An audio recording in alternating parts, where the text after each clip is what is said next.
I am getting increasingly concerned. I'm scared my body is going to forget how to run at race pace for more than 2 hours. Okay, here we are, week 4. This was a week when everything felt like it was going sideways for a little bit. I had a gluten exposure. I missed 2 of my runs this week. I had some very unexpected heavy muscle work. I am still struggling to get a handle on my true training zone, so I dug out my chest strap heart monitor this week, and I'm going to start doing some comparisons to my wrist monitor, which the experts tell me may not be very accurate. And in a fitting twist, I had the opportunity to join an AED training session this week because when you're already thinking a lot about your heart rate with all of this heart zone talk, why not learn how to restart someone else's heart? Everyone should take this course. Stay with me through the chaos of the week and to the very end of the video because I do have some huge learnings and reminders as we wrap the week up, not to mention a sweet little treat of maple syrup. If this is your first time joining me, welcome. My name is Angela and this is my channel, Lead Your Living. And this is my 10-week series on training for a half marathon at 57 years old. And after 25 years of running, I am trying for the very first time to incorporate low heart rate training or zone 2 training into my running. If you haven't seen the other weeks leading up to week 4, check them out. They're sitting there just waiting to be viewed.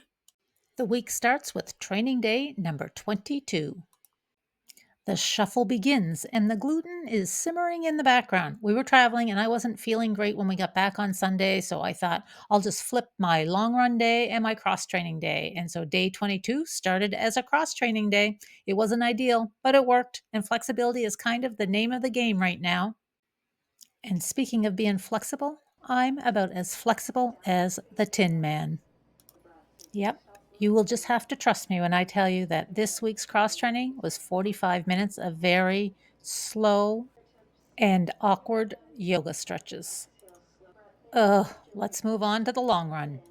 Well, Monday morning when I woke up, wasn't feeling great, and the weather matched my mood. I wasn't as sick with this gluten exposure as I usually am, but I definitely had no energy, had a headache, and I could feel the belly starting to respond. So I decided to head out anyway. I had 16 kilometers that I had to get done somehow, and so I thought I'd be very cautious about it. And by that I mean not venturing too far away from my house and making sure I was within a fairly safe distance to washroom facilities.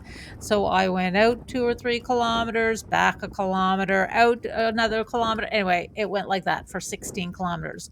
The run actually went better than I expected. I knew that I was suffering from a gluten exposure and didn't have big expectations. I couldn't make it for the full 16 kilometers, had to rush home to the washroom, but I got to a little over 15 kilometers and my heart rate, average heart rate for the full 15 kilometers was 134. So overall, I was pretty happy with the results and I felt a little bit better at the end.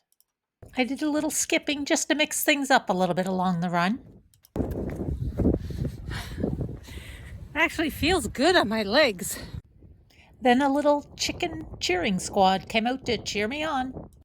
The run was done, but I was still kind of on the run. I had about 40 minutes from the time that my run ended until I had to be downtown to take the AED course. I love when you see me holding my hands back. The machine is saying, don't touch patient. So I felt like I had to jump back to let them know I was not touching the patient. It even tells you when you need to stop and readjust your compressions. If I'm not getting deep enough, it stays Push pink harder. and it tells me to push harder. It guides you all the way. Sign up for a course near you. Training day 24, 5K steady run. It was supposed to be, but I just couldn't do it. I was definitely feeling the after effects of my gluten exposure, and pushing through I knew wouldn't have helped anything. So I've learned to remind myself, stop stressing about it. You've had an exposure. Your body needs time to process the reaction. And I had to remind myself what parts of this I could control and what parts I could not. And I knew it's out of my control that I have the diagnosis and that my body is going to react and is reacting. But there are lots of things in my control. How I nurture my body during the recovery. I have a lot of ability to adjust the training schedule and how I make my own decisions about resting. And of course, my attitude about celiac. A full day of rest turned out to be exactly what I needed. Just back from hills. I did 8 hills today. And it was so funny to me because when I got back to the hill, I've been going into town for my hills the last couple weeks. And when I got back to the same place where I was last week, my little stones were all still lined up and not even budged. And we have had so much wind here. I like branches have blown off trees, and I can't believe these little tiny rocks are all in a straight line. So I just used those same rocks and added one more as I did 8 hills. It was good. It is very windy, so I didn't do much recording out and about. The one thing I did different today is I wore my heart monitor. I always monitor my heart just with my watch, and I've been seeing online saying that, well, wrist monitors and watches aren't really reliable, etc.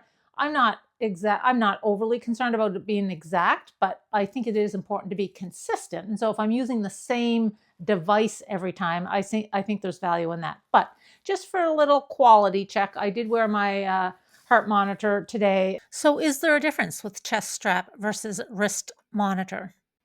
Probably too early to do any real comparison just with only one time, but you can see that this week, today, 7.32 kilometers, a little bit further, but not much. My average heart rate was 141. Last week, my average heart rate was 134 with one less hill. The other thing is today was very windy, so I'm not sure if that had an impact. Anyway, we'll monitor that over the next little while. I am getting increasingly concerned about practicing at a slow rate. I'm scared my body is going to forget how to run at race pace for more than 2 hours. I'm trying to trust the process. Training day 26. And today is a 7-kilometer race pace, and I needed to double check that because I messed that up last week and did the whole wrong distance, which was very frustrating. So I am going to head into town. My belly is so much improved, but I'm certainly still not 100%. So I will head into town where there's lots of public washrooms in case I run into an issue. So race pace, meaning that I am going to do a little warm up just to get myself going, and then stay in zones 4 and 5. And for me, just to refresh my memory here, 4 and 5, so 155 is my range there, 155 to 168. Okay, let's see how this goes. It went okay. It was hard. Like I was struggling. I'm not sure if I got to my pace. I thought I was, but then when I saw the average pace come up at the end of the run, I thought, ooh, that's not really what I was going for. So it was, my average pace was 6 minutes 11 seconds, and I was trying to get at around the 6-minute mark for, and maybe a little under for this. And so it is a little worrisome. It was 7.42 kilometers. My average heart rate was 157, which was in the right range for zone 4 and 5. I was tired, I gotta say, and I felt like I was pushing it through the run because I didn't stop to talk to anybody. I stopped for one change of traffic light, but that was it. So it is a true rate and a little disappointing. The other thing today, again, I wore my chest strap, the heart monitor, and so we'll see if that makes a difference because it's supposed to be much more accurate. So, looking at the chest strap versus the wrist monitor or my watch, not a whole lot of difference. On the top row is my chest strap. That's this week, today's run. And it was 7.42 kilometers at race pace. Average heart rate 157. On the bottom is my wrist monitor from last week. Even though it was supposed to be a 6K race, I messed up on my mileage and it actually was a 7.58 kilometer run, which is pretty comparable to this week. And my average heart rate was 150 beats per minute. But the maximum heart rate was the same in both of them. So not seeing a huge amount of difference between the two, but we'll keep watching. The other interesting detail in this little comparison is look at my pace. This week, today, is 6:11 pace, and my heart rate was higher. And last week was 6:28 pace with a lower heart rate. So, anyway, they both seem accurate.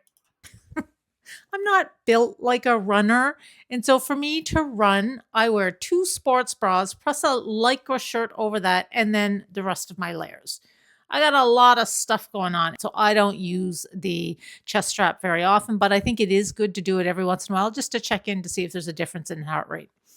How I was running today at my supposed race pace for 7.4 kilometers, I don't think I'd be able to maintain that for 21 kilometers. So, again, feeling a little skeptical about this whole training strategy, but we'll see. 6 weeks left. Day 27 on the schedule.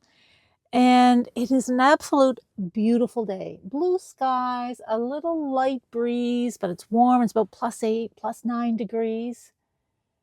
Of course it is, because it's a rest day. Rest days are official training days. Don't forget to take them.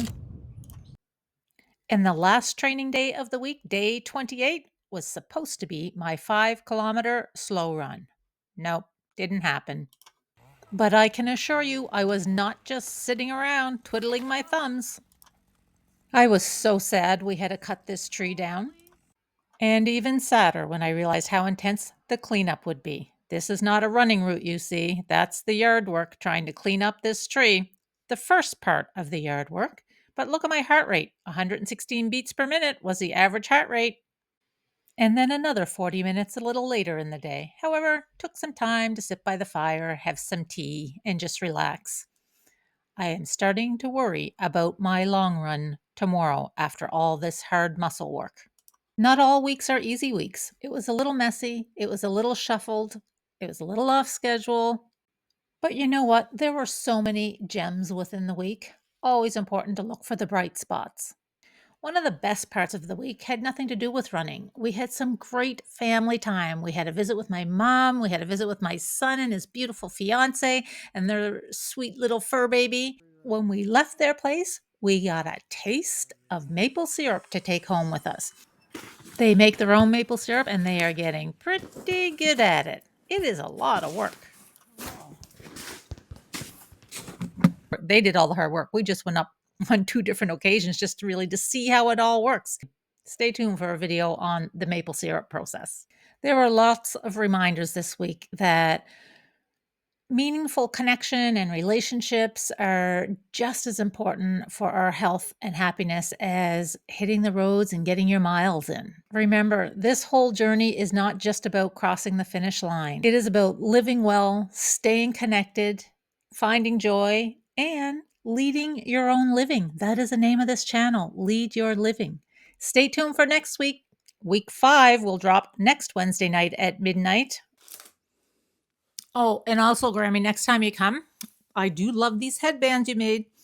These are perfect because if it's raining, I'd rather have just my head get wet than a hat get wet and then that sitting on top of my head. So next time you come, bring me a pink one, please. Thanks.